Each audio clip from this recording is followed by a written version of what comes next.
is that, you know, you actually can end up, if you're not in a sense able to process and understand the way the mind and the heart works, actually in some subtle way perpetrating, and sometimes not so subtle, perpetrating the very thing that you're really deeply against. And that's very close to drugstore psychology, isn't it? I mean, it's just that the thing we resist most tends to be the thing we act out. So,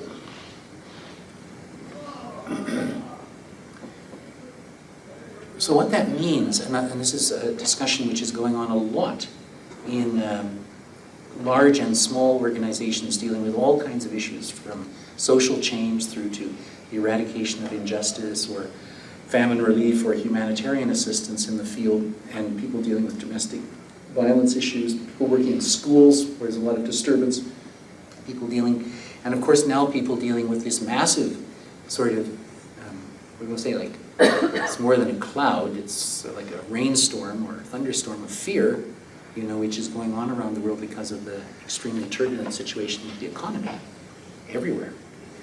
Is, you know, how do those of us who want to be of some help, or at least get through this, work with our minds in such a way that we're not just perpetrating these problems in our efforts to relieve them.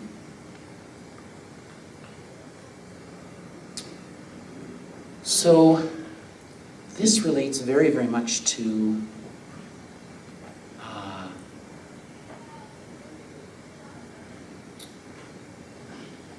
you know, what's going on in our mind all the time. And in the particular tradition that I have studied in, the Shambhala tradition, it's said that that we are living, and it's not unique to that tradition, that we're living in what's described as a dark age. The dark age is one which is characterized by extreme materialism and extreme aggression. So it's kind of obvious that that's going on. We can see the effects of rampant materialism as things begin to crash around us, and we are all aware of the effects of extreme aggression.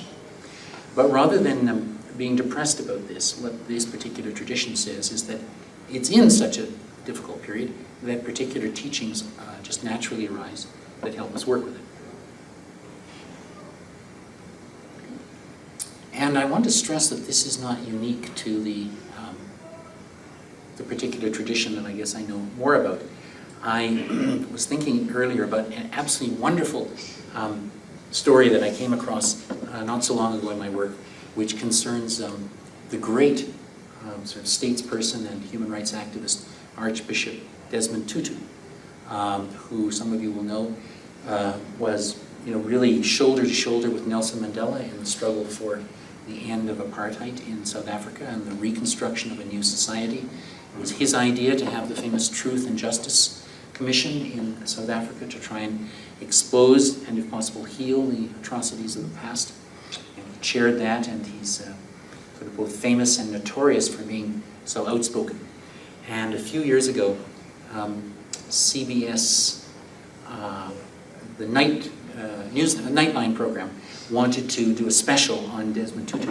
So they called up and made all these arrangements about how they wanted to send a crew to South Africa for 2 days, and they were going to start first thing in the morning, and they'd film them all day, right through to, I guess, until they went to bed, and then it'd start again the next day, and then there'd be this tremendous editing exercise, and then, you know, probably 10 minutes, but I mean, a long TV feature about, you know, how wonderful Desmond Tutu was. So they were just making their final arrangements to set off, and reconfirming the schedule when Archbishop Tutu's secretary said that there was a problem with the schedule. And that problem was that they couldn't film him first thing in the morning. So some of you may have experience of sort of television media people. They're not used to being told, no, you can't film, or no, we don't want you to film, you know. So obviously they were somewhat surprised and just assumed there must have been some confusion about the time, and called back up to the secretary and said, no, you don't quite understand, blah, blah, blah. And he said, no, I do understand actually, but you can't film until, whatever it is, 9 in the morning, you can't start at 7. And they sort of, I think, probably got angry and called, and then I think the producer, if I'm not mistaken, called up and said, you know, do you understand who we are? And the secretary said, this is a very wonderful report, said, yes, he did understand who they were, and he wanted to know if they understood who Desmond Tutu was.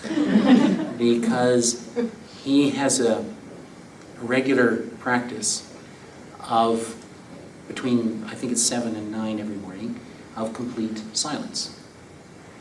And the first hour is spent in silent prayer, and the second hour is spent in walking in his garden in complete silence. And he apparently observes this strictly every single day. And nothing, including CBS, was going to make him change that. And I believe, if I understand the report correctly, that the secretary to Archbishop Tutu said to the angry CBS person, and it's because of these 2 hours every morning that in fact you want to interview him. So this really kind of cuts to the point here, which is that anyone who's, of course he's an extraordinary human being, but on some level he's not that different to the rest of us, in the sense that in order to engage with, if you can just imagine the huge challenge of trying to change basically the destiny of your nation, you cannot do that through grinding yourself into a frazzle so that you just end up sort of early in life or midlife, sort of charred, desiccated, bitter, twisted, incapable of working with other people, and ultimately being of no use. It's like the opposite of a good athletic strategy. You know, if we're going to make these kind of changes, and if we would just think, for example, about the huge economic challenge that every single one of us is going to live through in these coming years, and the realization, I guess we all have, that this is not just a personal challenge, it's not even a national challenge, it's a global challenge. Okay, so that's going to take a while. It's not going to be solved in 2 years. It involves a fundamental rethinking of our relationship with ourselves, with each other, with the planet, with our resources, and with people that we don't like.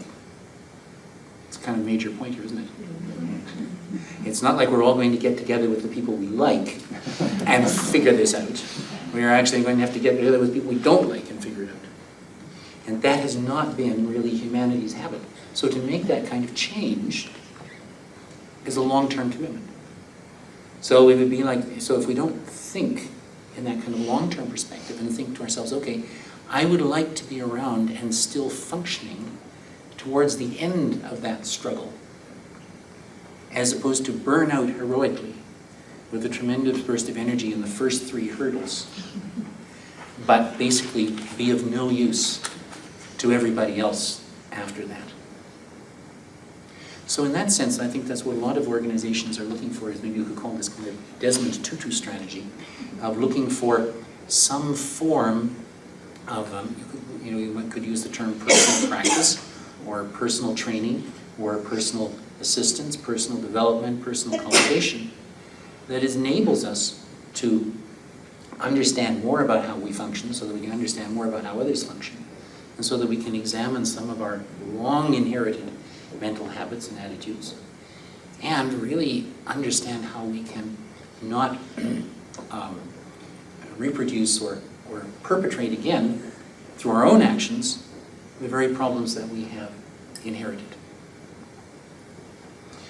So in the course of tomorrow, and I thought we could do just a little of that tonight, because some of you maybe are only here this evening, I'd like to give you a little taster, or perhaps intrigue you in this direction. The good news is that there are actually ways of working with the mind, as demonstrated by the Archbishop, which are available to all of us that can be extraordinarily helpful. And they don't necessarily require anybody to change their, their belief system or their, or if they have a religious orientation. It really has to do with some fundamental ways in which the mind works.